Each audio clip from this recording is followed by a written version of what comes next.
ఈ తల్లి జానుగా ఎంత గెలిచిందో ఏమో గాని జానమ్మగా మాత్రం గెలిచింది. గెలుస్తూనే ఉండాలని అప్పుడెప్పుడో మనస్ఫూర్తిగా చెప్పిన. ఇప్పుడు నిజంగా ఎంత గెలిచింది.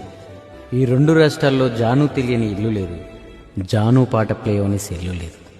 అయినా ఆ పిచ్చి తల్లి ఎప్పుడు ఒక మాట అంటది, ఆ గెలుపు కోసం పడే కష్టం మాత్రమే నాది.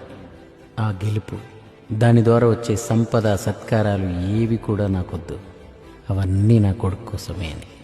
ఆమె అందంగా అలంకరించుకొని మన ముందేసే డాన్సులే మనం చూస్తాం. ఆ గ్యాప్లో కార్చే కన్నీళ్లను మాత్రం మనం ఎన్నటికీ చూడం.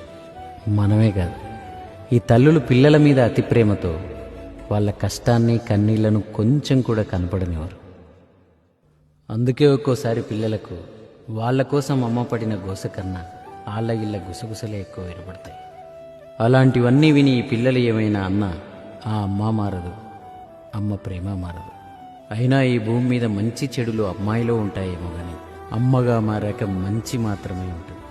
అందుకే అమ్మని ఏడిపించిన పిల్లలున్నారు కానీ